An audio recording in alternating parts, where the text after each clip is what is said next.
Hello students, welcome back to your channel. I am Navdeep. आज हम video में करने वाले हैं आपकी क्लास 12 फ्लेमिंगो की इंग्लिश की बुक का चैप्टर 2 जो कि है लॉस्ट स्प्रिंग।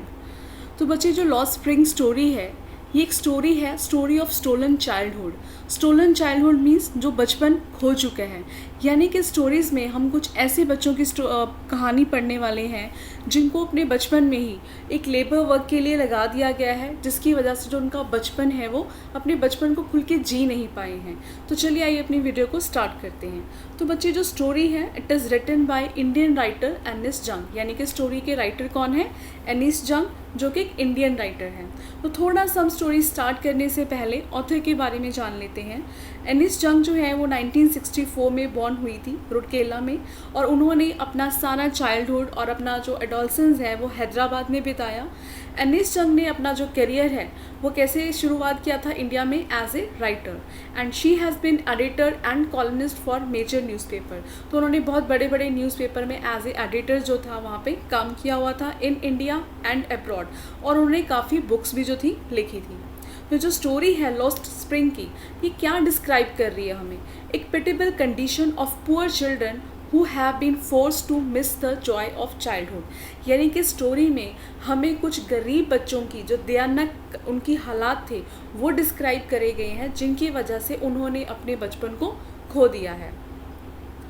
तो इस चैप्टर में बच्चे जो आपको स्टोरीज़ प्रेजेंट करेंगे, जो ऑथर है हमारे, वो दो बच्चों की हमें कहानी सुनाएंगे जो कि अपने बचपन में उन्होंने बहुत गरीबी में वो जिए हैं, बट उनके जो सपने हैं, उनके पास एक हौसला है बड़े सपनों को देखने का।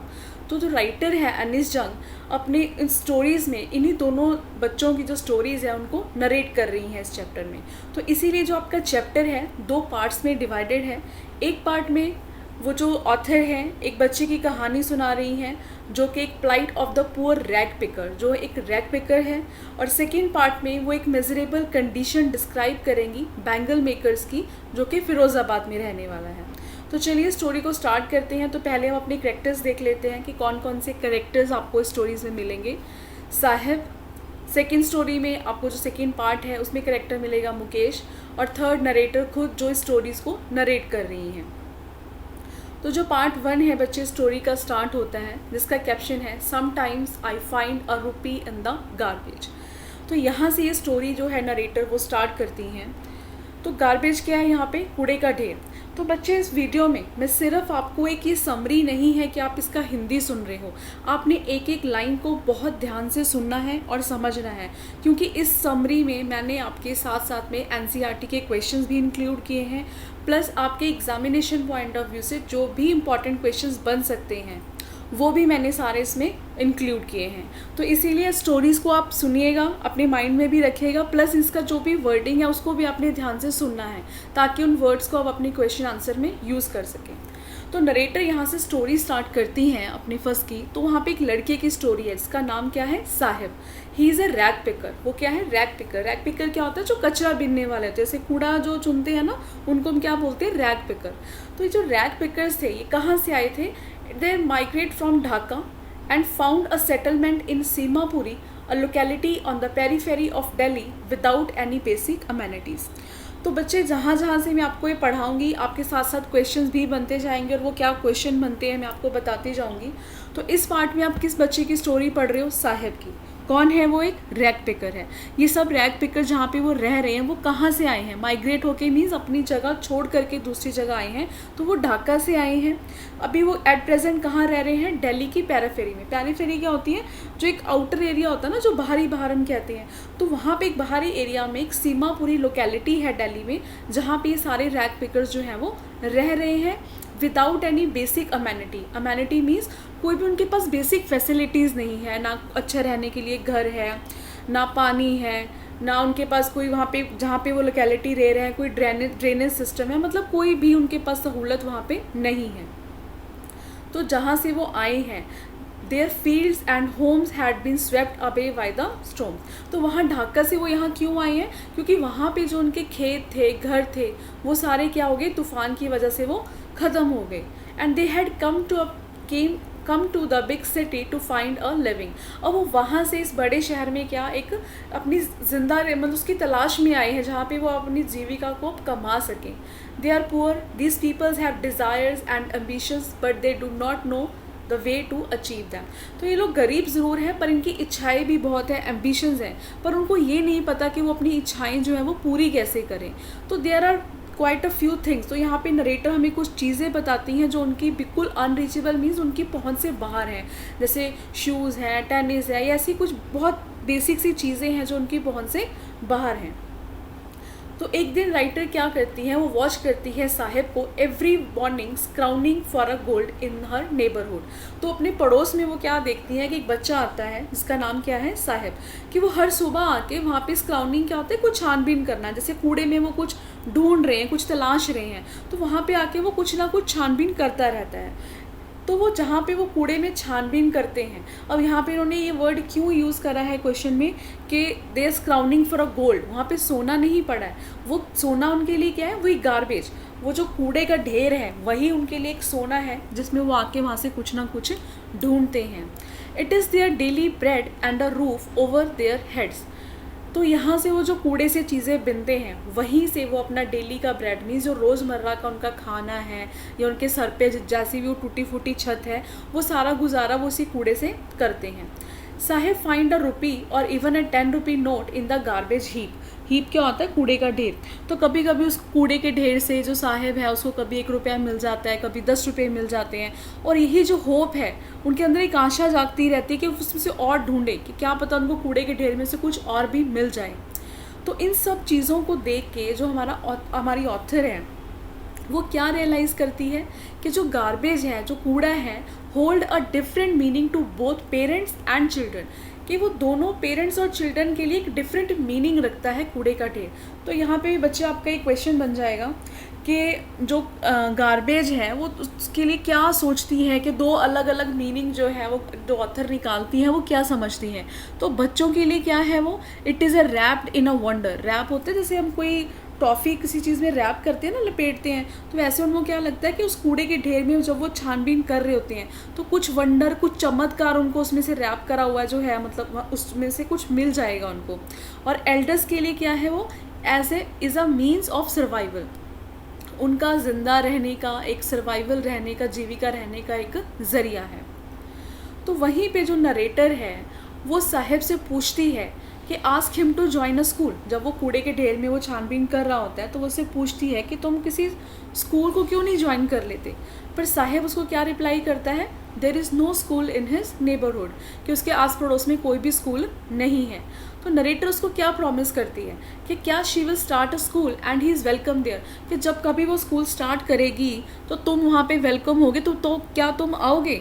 तो ये सुन के ना साहिब के एक उम्मीद जाग जाती है, उसको प्रॉमिस करता है कि हाँ अगर तुम स्कूल खोलोगी तो मैं डेफिनेटली आऊँगा। तो कुछ दिन के बाद जो है Saheb comes up to the narrator, वो नरेटर के पास आता है और उससे पूछता है कि क्या तुम्हारा स्कूल रेडी हो गया। तो जब वो ये क्वेश्चन सुनती है उससे, तो जो ऑथर है ना वो बहुत एम्बैरस फील करती है, क्योंकि उसको कहीं ना कहीं पता था कि वो जो प्रॉमिस उसने किया था वो उसको फुलफ़िल नहीं हो सकता। इतनी जो ये ऐसी चीज़ें हैं वो इतनी जल्दी वो नहीं खुलती हैं। तो नेवरदलेस वो क्या रियलाइज़ करती है उस टाइम कि such promises are made to these childrens almost every day, कि ऐसे जो प्रोमिसेस हैं इन बच्चों से रोज़ कोई ना कोई ऐसे प्रोमिसेस होते होंगे जिसको हम झूठा प्रॉमिस कह सकते हो, कि जो कभी भी पूरे होने वाले नहीं हैं। तो उस चीज़ के लिए जो नरेटर है ना अपने आप में काफ़ी बुरा फील करते हैं कि मैंने एक ऐसे बच्चे को उम्मीद दे दी जो चीज़ पूरी नहीं हो सकती। तो साहिब जो है ना बच्चे वो अपने दोस्तों के साथ स्ट्रीट्स पे हमेशा रोम्स मतलब इधर उधर घूमता रहता है, an army of barefoot boys. तो इस लेसन में आपको यहाँ पे साहिब और उसकी जो फ्रेंड्स हैं उनको एक क्या बोला गया है, army of barefoot boys. Means कि वहाँ पे जब गलियों में वो घूमते थे, बेयरफुट होता है नंगे पाँव घूमना, तो वो नंगे पाँव ही सड़कों पे घूमते रहते थे, वहाँ पे जो कूड़ा बिनते थे। एंड द ऑथर जो है बड़ी उनसे क्यूरियसली मतलब एक एक्साइटेड होकर उनसे पूछती है कि why they don't wear slippers, कि वो अपनी चप्पल क्यों नहीं पहनते हैं। तो ये भी आपका एक एनसीईआरटी का बैक क्वेश्चन भी है कि ऑथर जो है वो फिर क्या एक्सप्लेनेशन उसको मिलती है जब वो पूछती है कि जो बच्चे हैं वो नंगे पाँव वहाँ पे क्यों घूम रहे हैं। तो उसमें से एक बच्चा क्या रिप्लाई करता है, his mother does not bring them down from the shelf, कि उसकी जो माता जी हैं उसको वो शेल्फ से वहाँ से चप्पल जो भी उन्होंने रखी हुई हैं उसको लेके ही नहीं देती हैं. And another says he want shoes. तो वो क्या एक बच्चा उसमें से क्या कहता है, बट मुझे शूज़ चाहिए. तो moving across the country the author has seen many children walk barefoot. तो क्रॉस द कंट्री भी जो ऑथर है वो क्या बताते हैं कि उसने और भी यहाँ पे कई बच्चों को ऐसे ही नंगे पाँव चलते देखा है. तो उसकी एक एक्सप्लेनेशन जो है ऑथर को क्या मिलती है कि that it is a tradition, कि यहाँ पे ये क्या है, एक रिवाज ही है, not a lack of money, कि सिर्फ पैसे की कमी की वजह से ही जो लोग बच्चे हैं वहाँ पे नंगे पाँव नहीं घूमते, वहाँ पे एक ट्रेडिशन सा भी है. तो एनिस काफ़ी वंडर हो जाती है, वो काफ़ी हैरान होती है कि this is just an excuse, ये जो उसको ट्रेडिशन का एक्सक्यूज़ दिया गया है to explain away a perpetual state of poverty, कि गरीबी से मतलब उनको ये ना लगे कि हाँ हमारे पास पैसा नहीं है इसीलिए हम नंगे पाँव घूम रहे हैं. उसका एक जस्ट उसको ये जो उन्होंने एक आंसर दिया, एक्सप्लेनेशन उसको मिली कि एक ट्रेडिशन है, उसको सिर्फ एक क्या लगा, वो एक्सक्यूज़ लगा, एक उसकी जिसका वो एक रीज़न देना चाह रहे हैं. उसके बाद एक बार फिर से एक विंटर मॉर्निंग में जो ऑथर है उसको साहिब मिलता है, जो कि उस टाइम कहाँ खड़ा होता है, standing by the fence gate of a neighbourhood club. तो उसके पड़ोस में ही एक क्लब होता है जिसके फेंसेस गेट के पास उसको साहिब खड़ा मिलता है. He is watching two young men playing tennis. तो वो जो बच्चा जो है साहिब जो है वो बच्चों को देख रहा होता है जो टेनिस खेल रहे होते हैं वहाँ पे. And they are dressed in white. Saheb likes the game. Saheb को वो गेम जो है ना वो बहुत पसंद आती है, but he is content to watch it standing behind the fence. पर उस गेम को वो कहाँ, सिर्फ फेंस के क्या उस पीछे जो है उस बाड़ के पीछे ही खड़े होकर इस गेम को वो खाली वॉच कर रहा है. Saheb is wearing discarded tennis shoes that look strange over his discoloured shirt and shorts. तो ऑथर क्या देखती है कि साहिब ने एक टेनिस शूज़ पहने हुए हैं जो कि डिस्कार्डेड, मतलब जो किसी बच्चे ने से होता है ना, किसी के ख़राब हो गए हों तो उसको लगा कि किसी ने उसको वो शूज़ जो है वो वैसे ही पहनने के लिए दी हैं उन्होंने डिस्कार्ड करके आगे साहिब को दे दी हैं, तो जो कि उसकी एक डिसकलर शर्ट और शॉर्ट के साथ मैच नहीं कर रहे थे. And for one who has walk barefoot even shoes with a hole are a dream come true. तो वहाँ पे जो ऑथर है वो क्या नोटिस करती है कि एक बच्चा जो अभी तक सिर्फ नंगे पाँव ही चलता था, अब उसको शूज़ मिल गए हैं, चाहे उस शूज़ में होल है इसीलिए किसी ने उसको डिस्कार्ड करके उसको दिया है, पर उसके लिए क्या है, वो एक ड्रीम कम ट्रू, एक सपना पूरा हो गया है, वही उसके जो एक होल वाले शूज़ पहन के. बट जो टेनिस है is out of his reach. पर जो टेनिस खेलने का सपना है वो अभी भी उसकी रीच से, उसकी पहुँच से बहुत बाहर है. तो बच्चे अब इस फर्स्ट पार्ट की हम स्टोरी के एंड उसके मोमेंट पे आ गए हैं. यहाँ पे ये जो पार्ट 1 है आपका वो ख़त्म होने वाला है, जिसका मैंने हेडिंग क्या बनाया है, Saheb no longer his own master, कि साहिब अब अपना मालिक नहीं रहा. तो ये भी काफ़ी इंपॉर्टेंट पार्ट है जिसमें से आपके काफ़ी क्वेश्चंस बनते हैं. तो एक मॉर्निंग जो है ऑथर देखती है साहिब को on his way to milk booth, कि एक मिल्क बूथ के ऊपर जो है वो साहिब को वहाँ पे देखती है. And he is carrying a steel canister. उसके हाथ में क्या होता है, एक स्टील का कनस्तर होता है. तो वो इन्फॉर्म करता है ऑथर को, जो साहिब है वो बताता है उसको कि now he works at the tea stall and is paid 800, कि अभी उसको क्या है वहाँ पे एक 800 रुपीज़ मिलते हैं. अभी वो उस पर क्या करने लग गया है, एक टी स्टॉल के ऊपर काम करने लग गया जहाँ पे उसको 800 रुपीज़ जो है मिलते हैं. एंड ऑल हिज मील्स, और उसको वहाँ पे सारा जो खाना है वो भी वहाँ पे मिलता है. बट ऑथर क्या फील करती है कि साहिब इज़ नॉट हैप्पी. उसको लगता है कि साहिब को जॉब मिलने के बाद भी वो वहाँ पे खुश नहीं है. His face has lost its careful look. उसका जो चेहरा है उसको वो कैसे लगता है, ऐसे एक पहले उसके चेहरे पे केयर फ्री जैसे होता है ना, कोई टेंशन ना होना, एक वैसी जो लुक थी वो अब उसके चेहरे से गायब हो गई थी. अब वो जो स्टील के कनस्तर उसने पकड़े हुए थे, it seems heavier than the plastic bag. अब ये कौन सा प्लास्टिक बैग का जिक्र कर रही है ऑथर यहाँ पे, वो जो पहले बैग वो अपना झोला उठा के जिसके साथ वो कूड़ा बिनता था, उस इतने भारी भरकम बैग को वो लेके जाता था, वो स्टील का कनस्तर जो था उसको उससे भी भारी लग रहा था. The bag was his. वो उसको बैग क्यों हल्का लगता था जबकि वो भारी था, क्योंकि वो उसका अपना था. But canister belongs to the owner of the tea stall. वो जो कनस्तर उसने पकड़ा हुआ था चाय का, वो उसको इतना हैवी क्यों लग रहा था, क्योंकि वो किसका था, उस टी स्टॉल ऑनर का. यानी कि Saheb is no longer his own master, कि जो साहिब था अब वो अपना मालिक नहीं रहा था, जो ये जॉब थी उसकी, जो टेकन अवे हिज फ्रीडम, उस जॉब ने जो उसकी फ्रीडम थी वो ले ली थी। तो यहाँ पे क्वेश्चन आपका में क्या बना हुआ है कि क्या इस साहब happy working at this tea stall, कि जहाँ पे वो टी स्टॉल पे काम कर रहा था क्या साहब खुश था? आपका आंसर क्या होगा? नो। और नो में आप ये सारी एक्सप्लेनेशन जो है आप वो दे सकते हैं। तो इसी के साथ बच्चे स्टोरी का पार्ट 1 जो है वो ख़त्म होता है। अब हम स्टार्ट करेंगे स्टोरी का पार्ट 2, जिसका कैप्शन है I want to drive a car. तो इस पार्ट में जो हमारी ऑथर है एक और बच्चे की यहाँ पे बात कर रही है। Here begins the second story. अब ये सेकेंड स्टोरी हमें कहाँ ले जाती है? फिरोज़ाबाद में। यहाँ पे ऑथर किनसे मिलती है? मुकेश से। तो यानी यहाँ पे हमारे स्टोरी में एक सेकेंड कैरेक्टर आ जाता है मुकेश, जो कि who insist on being his own master, जो कि अपना खुद का एक मालिक बनना चाहता है। He wishes to be a motor mechanic. तो यहाँ से बच्चे अपने स्टोरी को सुनते भी जाना है, पर इन जो लाइंस को मैं बोल रही हूँ बहुत केयरफुली आपने नोट्स भी बनाने हैं इनके साथ साथ, और इनको नोट डाउन करना है, क्योंकि एक तरह की सब आपके क्वेश्चंस के आंसर हैं। ये क्वेश्चंस चाहे आपको एमसीक्यूज में पूछे जाएं, चाहे आपको पैराग्राफ जिस भी फॉर्म में आ जाए, आप इसके आंसर्स कर सको। तो जो वो मुकेश है उसकी क्या विश थी? वो क्या बनना चाहता था? एक मोटर मैकेनिक बनना चाहता था।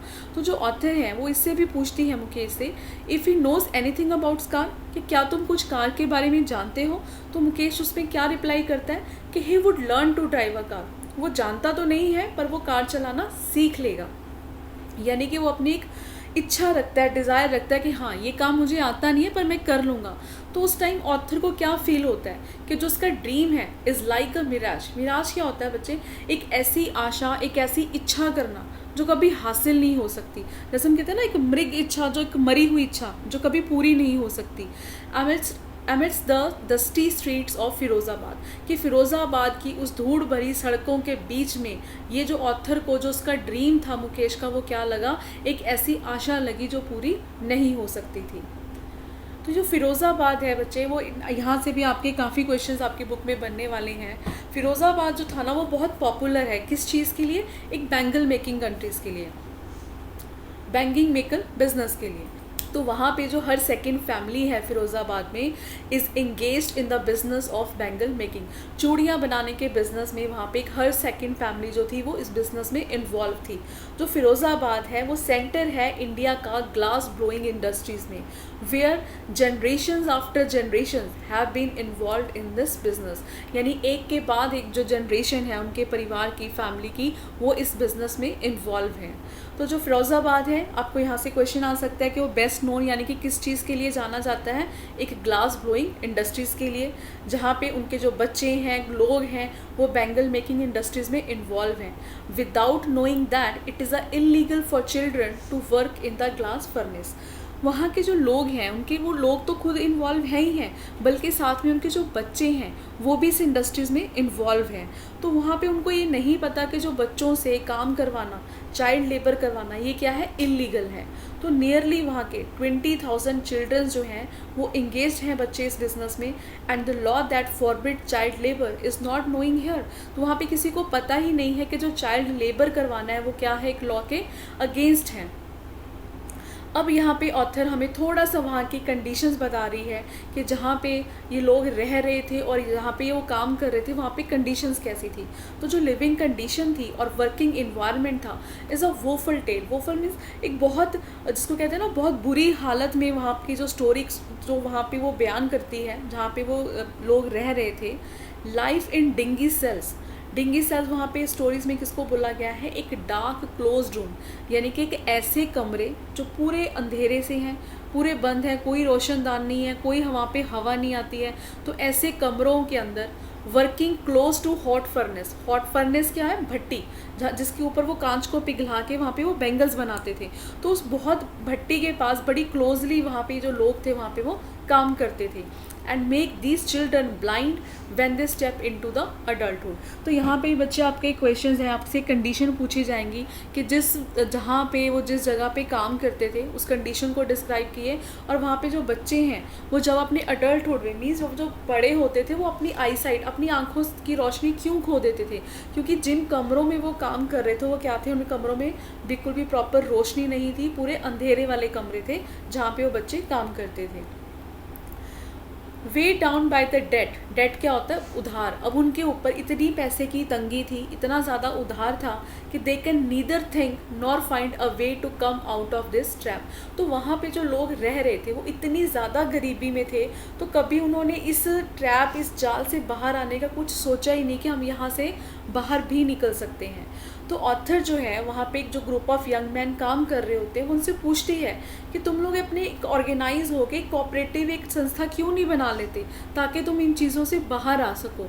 तो उसको वहाँ पे क्या पता चलता है, एक हॉरिफिक ट्रुथ पता चलता है, भयानक सच। वो क्या था कि that even if they get organised, कि वहाँ के जो लोग हैं वो उसको क्या बताते हैं कि अगर वो ऑर्गेनाइज हो भी जाते हैं, इकट्ठे हो भी जाते हैं, they are taken to jail for doing something illegal, बल्कि उनको ही क्या करार दिया जाएगा कि वही कुछ वहाँ पे इलीगल काम कर रहे हैं और उन लोगों को उठा के कहाँ पे डाल दिया जाएगा, जेल में, एंड आर बीटन अप, और उनको वहाँ पे मारा जाएगा क्योंकि there is no leader among them, क्योंकि उनके बीच में वहाँ पे कोई भी लीडर नहीं था। ये आपका बच्चे का इंपॉर्टेंट पैराग्राफ है, यहाँ पे भी आपके काफ़ी क्वेश्चन बनेंगे। तो यहाँ पे जो ऑथर है वो क्या समझती है कि कौन से बंदे इस चीज़ में इन्वॉल्व हैं या इन कंडीशंस के पीछे, जितने भी पॉलिटिशियंस हैं, मिडल मैन हैं, पुलिस मैन हैं, ब्यूरोक्रेट्स हैं, with all obstruct their way of progress. तो जो उनका आगे बढ़ने का रास्ता है, ये वो सारे इंसान हैं जिनको बल्कि आगे आके इन चीज़ों को रोकना चाहिए था, पर अभी उनको ऑथर हमें क्या कहती है, कहीं ना कहीं वो खुद ही इस रास्ते का वो क्या बने हुए थे, रोड़ा बने हुए थे, जहाँ पे वो इन चीज़ों से उन लोगों को बाहर निकलने ही नहीं देते थे। तो ऑथर ने वहाँ पे क्या फाइंड किया, टू डिस्टिंक्ट वर्ड इन अ फिरोज़ाबाद, कि उसको वहाँ पे दो अलग दुनिया मिली फिरोज़ाबाद में। एक तो वन ऑफ द फैमिली जो कि caught in a web of poverty, means जो कि गरीबी के जाल में फंसे हुए वैसे परिवार जिनके ऊपर burden by the stigma of caste in which they are born. Stigma क्या होता है, जिसको हम कलंक बोलते हैं, कि वो एक ऐसे कलंक के बर्डन में है जहाँ पे जिस कास्ट में, मतलब जहाँ पे वो बॉर्न हुए हैं, या जो ये काम है उनको जनरेशन बाय जनरेशन करना पड़ रहा है। और दूसरा उसको क्या मिला है वहाँ पे, एक vicious circle of those who exploit them. एक तो वो फैमिली जो इन सब चीज़ों में फंसी हुई है, और दूसरे ऐसे लोग में आपके क्या आ रहे हैं, ये आपके शाहूकार्स, middle man, politicians, law maker, जो खुद कानून बनाने वाले हैं, जो पुलिस मैन्स हैं, यानी कि वो सब लोग इनको क्या कर रहे थे, एक्सप्लॉइट कर रहे थे, वही लोग इनका शोषण कर रहे थे। They have created such a burden that a child accept this as a naturally as his father did। तो वो वहाँ पे इस तरीके का एक बर्डन उनके ऊपर क्रिएट कर देते थे कि जो आगे उनकी आने वाली जनरेशन थी, बच्चे थे, वो खुद ही नेचुरली उनको एक्सेप्ट कर लेते थे उस काम को जो कहीं उन्होंने उनके फादर्स ने किया होता था। And to do something else would mean to dare, and daring is not part of growing up, कि वहाँ पे उनकी कहीं किसी की भी इतनी हिम्मत नहीं होती थी कि उसको अगेंस्ट जो है वो आवाज़ उठा सके। तो यहाँ पे ऑथर को एक रे ऑफ होप मिलती है, किसमें, हमारे जो सेकंड कैरेक्टर है मुकेश में, क्योंकि जो मुकेश वो खुश होता है, author is filled with Joy when she find the Mukesh think differently. तो उसको इस बात की खुशी होती है कि ऐसे लोगों के बीच में ये जो मुकेश है वो बिल्कुल एक अलग से सोचता है। ये लड़का जो है अपनी होप को, अपनी आशा को पूरा करना चाहता है, और उसका ड्रीम क्या था, एक मोटर मैकेनिक बनना, still alive in his eyes. तो उस इतने जिस पेनफुल माहौल में जहाँ पे वो रह रहे थे और ये बैंगल्स बनाने का काम कर रहे थे, स्टिल अभी भी उसकी आंखों में ये जो एक आशा थी वो अभी भी जिंदा थी कहीं ना कहीं, and is willing to dare, और वो उसको इतनी इच्छा रखता था कि वो उस अपने सपने को पूरा कर सके। तो एनिस जो है, राइटर जो है, उनसे पूछती है मुकेश से कि is he also dreams of flying a plane. तो वो उससे क्या पूछती है एंड में कि क्या मुकेश तुम्हारा जो है एक प्लेन उड़ाने का भी सपना है। तो मुकेश वहाँ पे क्या रिप्लाई करता है, इन द नेगेटिव, मीन्स उनको वो मना कर देता है कि नहीं, he is content to dream of cars, कि वो सिर्फ क्या चलाना चाहता है, कार चलाना चाहता है। जबकि as few planes fly over Firozabad, जबकि उसने कुछ प्लेन्स जो हैं वो फिरोज़ाबाद में ऊपर उड़ते ज़रूर देखे हैं, पर उसका सिर्फ सपना क्या है, कार चलाना। तो यहीं पे जो बच्चे आपकी स्टोरी है वो इस स्टोरी का सेकंड पार्ट एंड हो जाता है। तो यानी कि लॉस्ट स्प्रिंग स्टोरीज किन के बारे में राइटर्स ने फोकस करा है, उन बच्चों के बारे में जो गरीबी में रहते हैं और बचपन में एक चाइल्ड लेबर में इंगेज हो जाते हैं, जिसकी वजह से उनका जो बचपन है वो खो जाता है। तो बच्चे यहाँ से ना आपको वैल्यू बेस्ड क्वेश्चन भी बहुत आ सकते हैं, जिनको आपको अपनी तरफ से बनाना पड़ सकता है। जैसे कि मैं आपको कुछ क्वेश्चंस बता देती हूँ जो स्टोरी से बन सकते हैं। जैसे आपने पहले हमने एक ये रीज़न देखा कि जो गांव से लोग माइग्रेट होकर शहर पे जाते हैं, दूसरी जगह पे जाते हैं, तो उनके पीछे क्या रीज़न रहते होंगे। तो वो अपने सर्वाइवल के लिए, लिविंग्स के लिए, ताकि वो अपनी जो है खाना, एक अपनी रोज़ी रोटी कमा सके, उसके लिए वहाँ पे माइग्रेट करते हैं। दूसरा इसमें से क्या क्वेश्चन बन सकता है कि जो पुअर बच्चे जो हैं, गरीब बच्चे जो हम इनसे प्रोमिस करते हैं, वो रेयरली पूरे क्या कभी वो हो पाते हैं। तो नरेटर ने यहाँ पे 2 बार इसी चीज़ के ऊपर फोकस करा। जैसे कि वो सबसे पहले साहब से पूछती है, उसको स्कूल का सपना दिखाती है। यहाँ पे मुकेश का क्या सपना है कि वो कार चलाना चाहता है। तो वो ये एक फोकस करना चाहते हैं कि जो इस तरीके के बच्चे हैं, क्या वो सपने देखने का डेयर तो कर लेते हैं, पर वो उनके जो सपने हैं वो पूरे नहीं हो पाते हैं। तीसरा क्वेश्चन आपको बच्चे यहाँ पे जो वर्कर्स हैं, जहाँ पे इंडस्ट्रीज़ में फ़िरोज़ाबाद में काम कर रहे हैं, जो भी उनको प्रॉब्लम्स आ रही हैं या किस गरीबी में वो जी रहे हैं, या उनको वैसे वहाँ से कौन से लोग हैं जो उनको वहाँ रहने के लिए मजबूर कर रहे हैं। तो यहाँ से आपके काफ़ी जो हैं वो क्वेश्चंस बन सकते हैं। आई होप ये आपको स्टोरी समझ में आई होगी, और अगर आपकी कोई भी क्वेरीज होगी आप मुझे कमेंट बॉक्स में लिख सकते हैं। और अगर आपको ये वीडियो अच्छा लगा तो प्लीज़ चैनल्स को सब्सक्राइब कीजिएगा और अपने क्लासमेट्स के साथ शेयर भी कीजिएगा। Thank you.